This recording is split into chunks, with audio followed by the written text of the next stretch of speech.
सास की दुकान। लक्ष्मी जी की दो बहुएं थी, सुमन और राधिका, और दो बेटे, अजय और सुशील। लेकिन लक्ष्मी जी के बहू बेटे उनको अपने साथ रखने को तैयार नहीं थे। बहुओं के तेज स्वभाव के चलते लक्ष्मी जी को अपना ही घर छोड़कर एक किराए की कोठरी में रहना पड़ रहा था। कुछ दिनों से उनके बेटों ने उन्हें पैसे देना भी बंद कर दिया था। ऐसी स्थिति में लक्ष्मी जी ने अपनी जमा पूंजी से एक छोटी सी दुकान खोली। एक दिन शाम के वक्त, अजी सुनते हो, तुम्हारी माँ ने दुकान खोली है। दुकान अब इस उम्र में दुकान पर बैठेगी वो। अब क्या किया जा सकता है, माँ की तो बुद्धि सठिया गई है। मोहल्ले में मजाक बनाएंगे सब हमारा। अरे जेठ जी, इसमें परेशानी क्या है अगर सासू माँ ने दुकान खोली है? हाँ, राधिका ठीक तो कह रही है। अपनी दुकान पर बैठी रहेगी, कम से कम हमें परेशान तो नहीं करेंगी। हाँ, वैसे बात तो ठीक है। खुद के दो पैसे कमाएंगी तो कभी कभार हमें जो खर्चा देना पड़ता है ना, वो भी देने से बच जाएंगे हम लोग। फिर किस बात की परेशानी, खोलने दो माँ को दुकान, हमें क्या। वैसे भी अपनी कोठरी में चुपचाप रह रही है ना, चाहे दुकान खोले या मॉल बनाए, हमें उससे क्या लेना देना। अगले दिन सुमन अपनी सास की दुकान पर पहुंचती है। सासू माँ, आपकी दुकान में शक्कर है क्या? शक्कर जरा 1 किलो दे दीजिएगा। हाँ हाँ बहू है ना, लो बेटा 1 किलो क्यों, 2 किलो ले जाओ। सोच लो सासू माँ, घाटा हो जाएगा आपको, पैसे नहीं देने वाली मैं। देखो सुमन, ये मेरी दुकान है और यहाँ पर जो भी कोई सामान खरीदने आता है उसे पैसे तो देने ही पड़ते हैं। अरे सासू माँ, ऐसा क्यों करी आप? अरे देखो ना, घर पर आपका बेटा और पोते पोती दूध में शक्कर डालने के लिए कब से इंतजार कर रहे हैं, जरा उनके बारे में तो सोचिए। अरे ऐसी बात है क्या? अब मुझे नहीं पता था। बहू एक काम करो, वैसे भी पहली बार आई हो ना, ये शक्कर तुम ऐसे ही ले जाओ, पैसे देने की जरूरत नहीं है।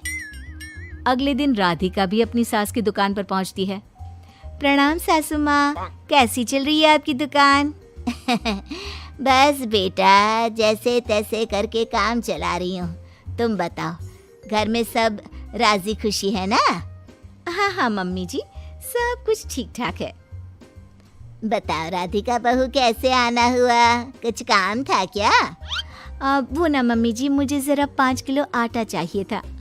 मेरे पैर में ना बहुत दर्द है, इसलिए बाजार तक जाने में ना तकलीफ हो रही थी। घर पर बच्चे भूखे बैठे हैं, सोचा आपसे ही ले लेती हूँ। हाँ हाँ क्यों नहीं बेटा, ये लो 5 किलो आटा ले जाओ। हाँ लेकिन मम्मी जी, आपने जिठानी जी को शक्कर फ्री में दी थी, तो मुझसे भी पैसे तो नहीं लेंगी ना?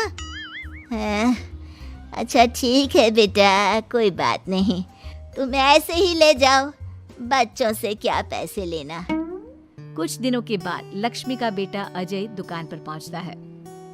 कैसी हो माँ, दुकान तो अच्छी चल रही है ना तुम्हारी, सब मोहल्ले वाले तारीफ करते रहते हैं। अब क्या करूं बेटा, तुमने तो मुझे सहारा दिया नहीं, गरीब माँ को घर से बाहर निकाल दिया।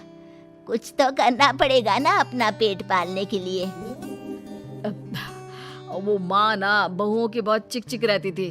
अब देखो कितनी अच्छी जिंदगी है तुम्हारी, खुद कमाती हो, खुद खर्च करती हो, इससे अच्छी भला कोई जिंदगी हो सकती है क्या?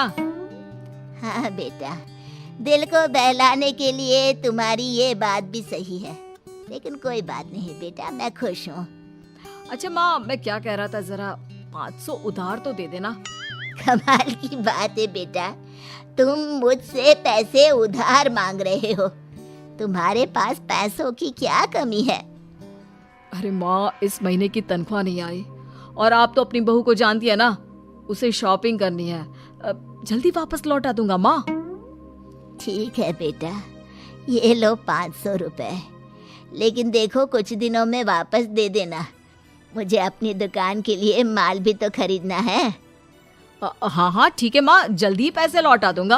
बहुत दिनों तक अजय अपनी माँ लक्ष्मी के पैसे वापस नहीं देता और सुमन और राधिका बार बार किसी न किसी बहाने से अपनी सास लक्ष्मी की दुकान से बिना पैसे दिए खूब सारा सामान ले आती है, जिसकी वजह से लक्ष्मी को अपनी दुकान में बहुत घाटा होता है। फिर एक दिन जब राधिका सामान लेने के लिए लक्ष्मी की दुकान पर पहुंचती है, सासू माँ, जरा वो 1 किलो दाल तो देना। नहीं बहू, अब मैं तुम्हें या सुमन को कोई सामान फ्री में नहीं देने वाली। तुम लोगों ने कभी कोई मदद नहीं की मेरी, उल्टा मेरी दुकान से फ्री का सामान ले जाकर मुझे मुश्किल में डाल दिया है। लेकिन मम्मी जी, हम तो आपके बच्चे हैं ना। अगर इतना ही मेरे बच्चे हो तो फिर मुझे घर से बाहर क्यों निकाल दिया? देख बहू, अब मैं तुम्हें 1 रुपए का सामान भी फ्री में नहीं दूंगी। और जाकर सुमन को भी कह देना, आए दिन तुम्हारा पति मुझसे उधार ले जाता है और वापस भी नहीं लौटाता। राधिका गुस्से में घर वापस आती है। घर आने के बाद, क्या हुआ राधिका, बहुत गुस्से में लग रही हो तुम? सासू माँ की दुकान पर गई थी ना?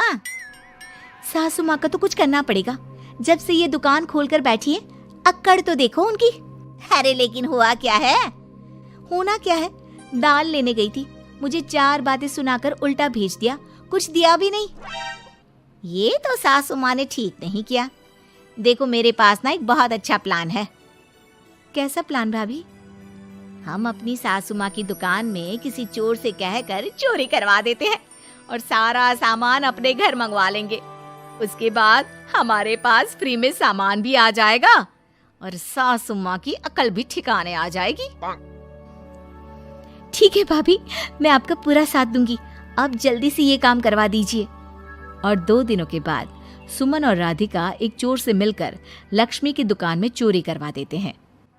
हे भगवान, ये क्या हो गया? इस उम्र में जैसे तैसे अपना गुजारा कर रही थी, लेकिन चोर मेरा सारा सामान लेकर चले गए। अब क्या होगा? तभी वहां पर राधिका और सुमन पहुंच जाती है। क्या हुआ सासू माँ, बहुत दुखी लग रही हैं आप। अरे क्या बताऊं, मेरी दुकान का सारा माल चोरी हो गया।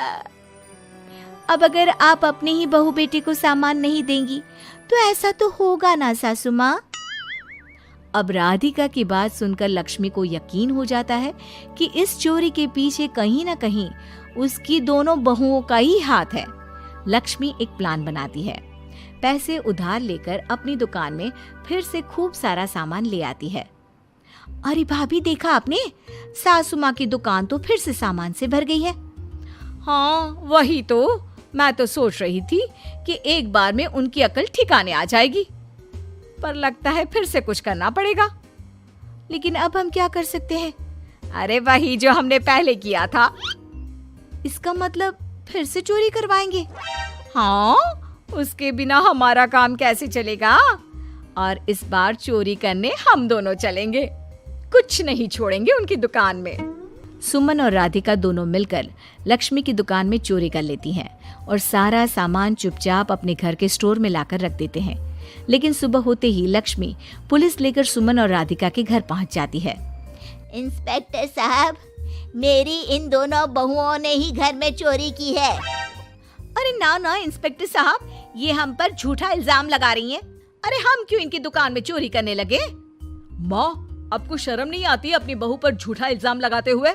हाँ माँ, हम आपके बेटे हैं और ये आपकी बहुएं हैं, आप ऐसा कैसे कर सकती हैं? लक्ष्मी जी, क्या आपके पास कोई सबूत है?